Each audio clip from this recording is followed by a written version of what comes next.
নেপালের অবস্থা খারাপ। নেপালে থমথমে পরিস্থিতি, কারফিউ এক্সটেন্ড করা হয়েছে। নেপাল ঠিক কোন পথে হাঁটছে আমরা কেউ জানি না, কিন্তু যেটা জানি সেটা হচ্ছে নেপালের একাধিক জেল থেকে বন্দিরা পালিয়েছে। একাধিক জেল ভেঙে বন্দিরা পালিয়েছে, কোথাও 300, কোথাও 250, কোথাও 200, কোথাও 1100। জেলের একাধিক অফিসে আগুন ধরিয়ে আজকে পর্যন্ত 300 জন বন্দি তারা পালাবার চেষ্টা করে। রামছোপে এই ঘটনা ঘটে। রামছোপ জেল ভেঙে পালানোর চেষ্টা করে প্রায় 300 জন বন্দি। পাল্টা সেনা গুলি চালায়, মৃত 13 জন। কিন্তু সবাই তো মারা যাচ্ছে না, অনেকে আবার সত্যি পালিয়ে যাচ্ছে জেল ভেঙে। এই ছবি দেখুন, জেল থেকে পালানো বন্দিরা। এই ঘটনা কিন্তু নেপালে ঘটছে এবং এই বন্দিরা, এই ক্রিমিনালরা তারা যাচ্ছে কোথায়? তারা আসছে ভারতের দিকে। কারণ জেল থেকে পালিয়ে তারা সোজা বেছে নিচ্ছে ভারতকে।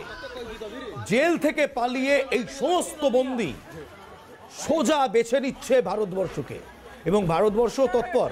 জেল থেকে পলাতক বন্দীদের গ্রেফতারে অত্যন্ত তৎপর পুলিশ। জেলের একাধিক অফিসে আগুন রামছোপ জেলে। সেই রামছোপ জেল ভেঙে পালিয়ে চেষ্টা করে 300 জন বন্দী। এখনো সূত্র মারফত যে খবর আমরা পাচ্ছি, 35 জন বন্দীকে গ্রেফতার করা হয়েছে একেবারে ভারত সীমান্তে। 35 জন বন্দীকে গ্রেফতার করেছে সশস্ত্র সীমা বল কিংবা এসএসবি। এর মধ্যে 22 জন উত্তরপ্রদেশ ভারত নেপাল সীমান্তে গ্রেফতার, 10 জন বিহার এবং 3 জন বাংলায় আটক। এমনটাই সূত্র মারফত আমরা জানতে পাচ্ছি। ধরো বাংলার দিকে কিংবা ভারতের দিকে কেন আসছে? ভারতের ইন্টারনাল ল অ্যান্ড অর্ডারে সমস্যা হবে না তো? যদি কেউ হাত ফসকে বেরিয়ে যায়, কোনো কারণে ঢুকে যেতে পারে, সেটা আমাদের জন্য কতটা বড় অস্বস্তির পরিস্থিতি তৈরি করবে। আমার সঙ্গে কর্নেল রায় রয়েছেন। কর্নেল রায়, নেপালের পরিস্থিতি খুব একটা ভালো নয়। ওলি সরকার যে খুব একটা ভারত বান্ধব সরকার ছিল তেমনটা নয়। হ্যাঁ, হয়তো সুশীলা কার্কি ভারত বান্ধব হবেন, কিন্তু তিনি এখনও যে ইন্টারিম গভর্নমেন্টের প্রধানমন্ত্রী হবেন কিংবা প্রধান হবেন সেরকম কোনো সংকেত আমরা পাইনি। তার উপর এই যে একাধিক জেল ভেঙে পলাতক বন্দিরা বেছে নিচ্ছে ভারতবর্ষকে। আমাদের এসএসবি অত্যন্ত স্ট্রং, কিন্তু তাও যদি কেউ কেউ ঢুকে পড়ে আমাদের জন্য কতটা কনসার্নিং?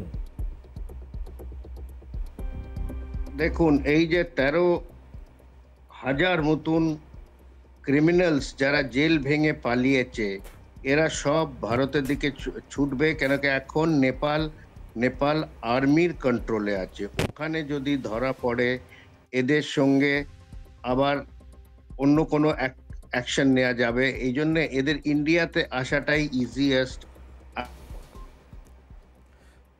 বেশ, আমরা চেষ্টা করব আবার একবার কর্নেল শান্তনু রায়ের সঙ্গে যোগাযোগ স্থাপন করতে। কোনো টেকনিক্যাল এরারের জন্য তার সঙ্গে আমরা সাময়িকভাবে সাময়িকভাবে সম্পর্ক বিচ্ছেদ হয়েছে। আমরা আবার চেষ্টা করব ফেরার। কিন্তু এই মুহূর্তে যে খবর আমরা দেখতে পাচ্ছি, 10 জন বিহারে, 25 জন উত্তরপ্রদেশের সীমান্তে এবং 3 জনকে বাংলার সীমান্তে আটক করা হয়েছে।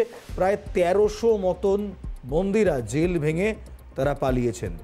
কোথাকার উদ্দেশ্যে? একেবারে ভারতবর্ষের উদ্দেশ্যে। নেপালের পরিস্থিতি খুব একটা ভালো নেই। যে ছবি দেখছেন, জেল থেকে বন্দীদের পালানোর ছবি দেখছেন। আজকে পর্যন্ত রামছোপের জেল থেকে 300 জন বন্দি পালাবার চেষ্টা করে। আজ দিনে দুপুরে জেলের প্রতিটি অফিসে আগুন ধরিয়ে দেয়। পাল্টা সেনাকে গুলি চালাতে হয়। সেনার গুলিতে প্রায় 13 জনের মৃত্যু হয়েছে। এই পরিস্থিতি এই মুহূর্তে বিহারে, এই পরিস্থিতি উত্তরপ্রদেশ সীমান্তে, এই পরিস্থিতি বাংলার সীমান্তে।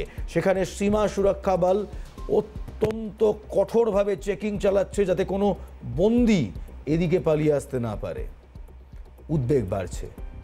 আমাদের পড়শি রাজ্যে যে অনিশ্চয়তা তৈরি হয়েছে তার দিকে ঠাঁয়ে তাকিয়ে রয়েছে আমাদের দেশের প্রতিটি রাজনৈতিক থেকে শুরু করে কূটনৈতিক থেকে শুরু করে প্রশাসনিক মহল।